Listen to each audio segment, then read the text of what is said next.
Hi everyone. My name is Ed. I'm the founder and CEO of Sonru, a company in Wexford.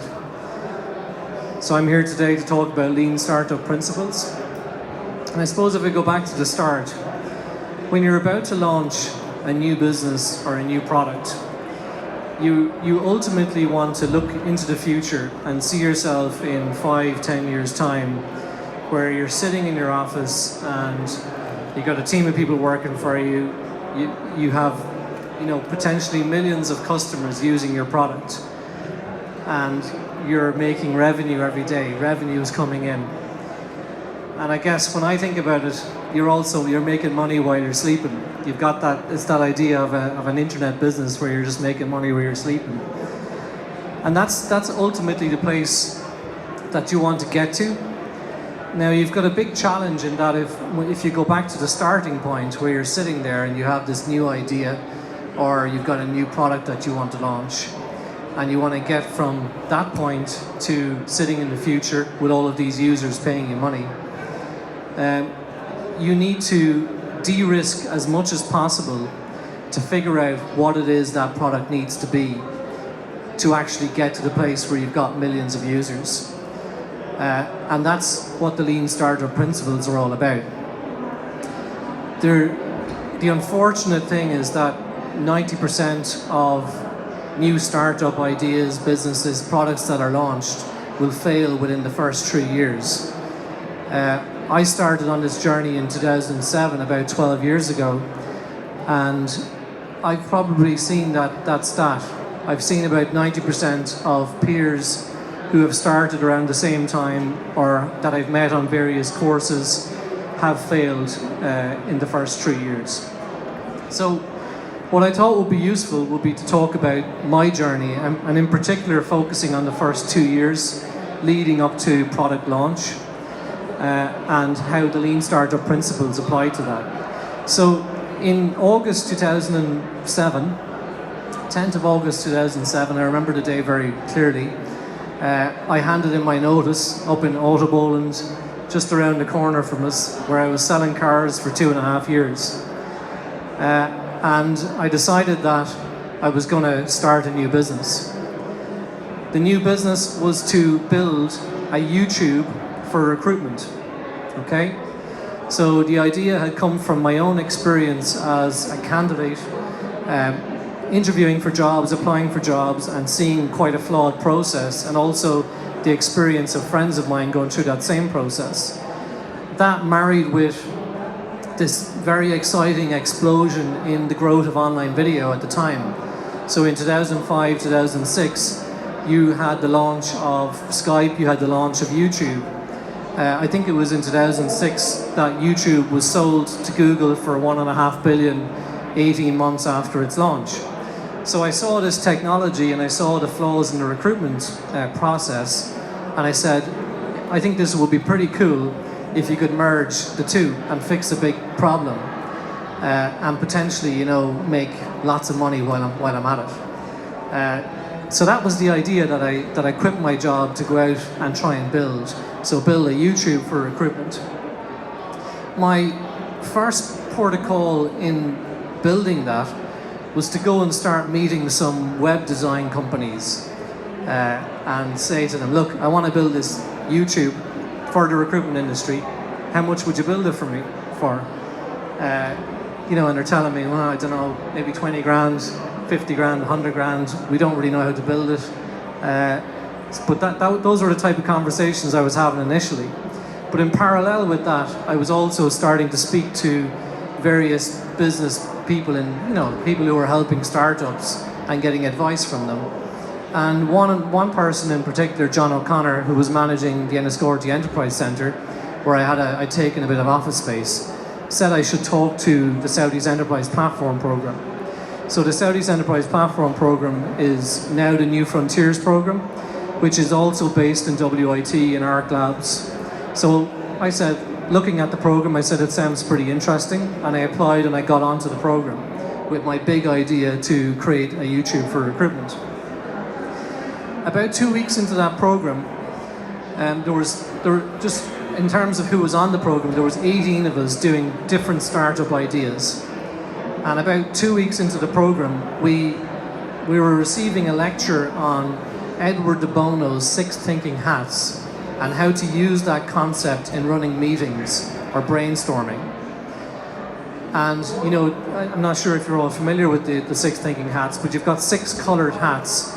And if you're running a meeting, you wear each colored hat for 5 minutes and you just focus on the things associated with that hat. So for example, a yellow hat, if you're wearing the yellow hat, you're focused on the opportunities associated with the idea.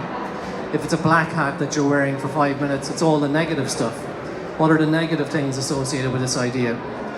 And it's a phenomenal tool. But I volunteered at the end of the day for my idea to be assessed by a group of 18 entrepreneurs using the 6 thinking hats. And it was a phenomenal experience, and it was a massive pivotal moment in our journey. But at the end of it, I had all of this information. I had all of the negatives associated with the idea. I had all the opportunities associated with the idea. And I had some information that I had to take away and validate with my potential customers, which I did over the next couple of weeks. And I suppose at the end of about 6 weeks into the Southeast Enterprise Platform Program, we decided that the idea was a non-runner. This just wasn't going to work.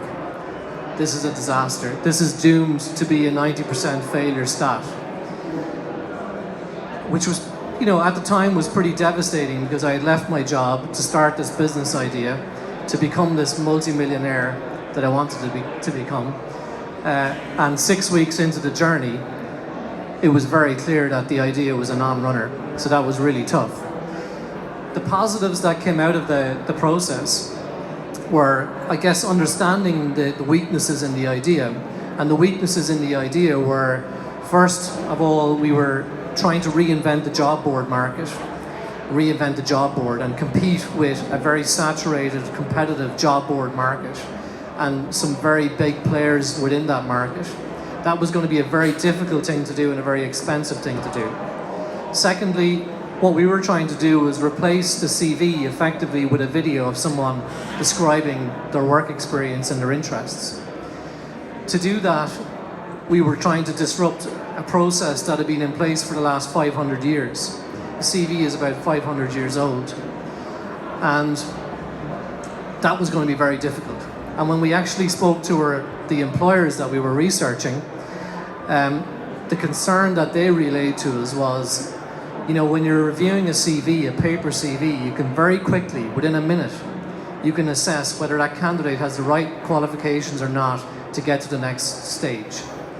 Where if I have a video of someone describing their qualifications, their experience and so on, I have to listen to the whole thing to pick out those snippets of information before I can make a decision.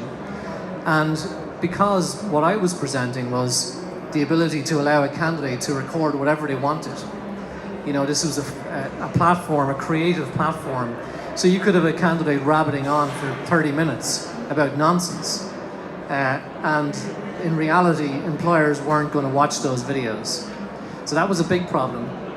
The other problem we faced was this big issue of discrimination and potentially discriminating and hiring someone based on looks versus someone that either didn't give me a video or a picture or weren't as good looking. That was a real concern that employers had. And we were opening up that can of worms by trying to release the product we were trying to release. So that was an issue. So those were really big problems. On the other side, looking at the positives. We still felt that there was potential with video. So we may not have been looking at it in the right place, but there still had to be potential with it. And there was obvious cost and time savings associated with video. It was an evolving and really growing technology, so it was going to stick around. So we had to figure out a way of introducing it. So taking all of the feedback from our first couple of months' experience of delving into the business and trying to figure out what customers actually wanted, we started developing a second concept. So we pivoted to a second concept, pivot being the lean startup word that's bandied about. So the second concept was to build a video conferencing solution that was very, very tailored for the recruitment industry. Okay? It wasn't incredibly new, but it was an angle on it. And we went away, kind of developed out a mock-up of what that concept would look like, and started talking to potential employers about it. I then got an opportunity to present to Enterprise Ireland for funding at the time. And I went in and I pitched the idea to Enterprise Ireland. And the guys in Enterprise Ireland, in fairness to them, they told me to just go away. That was just the greatest load of nonsense ever. No one will ever use it. And I said, fair enough. I was a bit disappointed by the reaction, but I took it on the chin. They gave me some very constructive feedback. I went away, went and talked to my customers or potential customers. They also gave me the same feedback. Then at the same time, my sister was working in HR in Ireland, and I had been getting advice from her about her, using her as a potential customer. What would you think of this? And as most sisters and family are, they're very supportive. So she was always telling me, yeah, that's great. It's a great idea, Ed. Keep doing it. But I came to this point where I described the solution that I was wanting to offer. I told her that I was going to go to the bank the next day and try and get a loan for 150 grand to build this product. But I needed her to guarantee me that she was going to be the first customer and she was going to pay me money. And when I put that gun to her head, she told me, actually, we probably wouldn't be a customer of yours. And I was like, well, why? You've been telling me for the last 6 months that this is great. She said, yeah, when I'm faced with it, we probably wouldn't really use it. And we teased out why she wouldn't use it. She said, well, we're an employer. We expect candidates to be very interested in getting a job here. So I don't really care if they have to travel to do an interview. I just expect them to do it.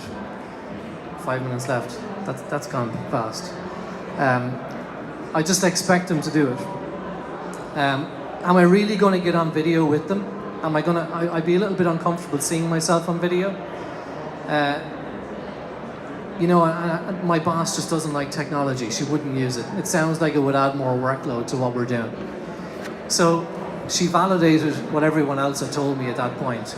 So that was a really tricky situation to be in. My second version of my new business, everyone was telling me that it was a bit useless and they wouldn't pay me money for it. So taking the learnings from those two concepts, we were still focused on putting video into the recruitment process. We still felt there was a place for it. But we knew that we needed to take the work away from the recruiters. So they needed not to be involved, but they needed to have input as to what the candidates would say and talk about during the interview. We knew that we needed to create a system where we would recreate that interview environment of asking a question in a pressurized way and expecting an answer pretty much straight away. We knew that we needed to give the candidates incredible flexibility. We knew that we needed it to be a little bit further down in the process, so not at the front, at the CV stage, more at the assessment stage. And so what we developed was an asynchronous automated video interview. So it was a bit like a survey, but with video. So the interviewers typed in their questions that they wanted the candidates to answer, set an amount of time to answer each question, and a closing date then to complete the interview by. And then the candidates in their own time logged into a system, sat in front of their webcam and started answering these questions, but they only had one chance to answer each question. So we were replicating that live experience. And that's what we focused on. We started building a prototype of that then based on going back out to a group of employers that we were testing the concept with. And they were saying, yes, we think you have something here. This is really interesting. So we started building a prototype, and about 3 months after our prototype, we tested it on some live users, and the concept actually worked. And the feedback we got from those live users was phenomenal. So using the lean startup model, which is all about how can we figure out if this is going to work, if customers are going to pay for this and actually use it in as quick and cheap a way possible. Within about 9 months, we got to a prototype stage with some live users going through it. And then 6 months later, we launched a beta version of our product. And it was only when we got to prototype stage, or leading up to prototype stage, when we had a lot of validation from customers, that we actually spent money. So that's really important. Today, we've completed millions of interviews using this format. This space has completely revolutionized, so we've been a part of the revolutionizing of the recruitment industry and introducing video. We've got companies all over the world using our product. We're headquartered in Wexford, we're about 70 people, and 10 years on, we're sitting in that position where we've got lots of users and we're making good money. So that's our lean startup journey. I hope it was useful, and I'm here for questions for 10 or so minutes.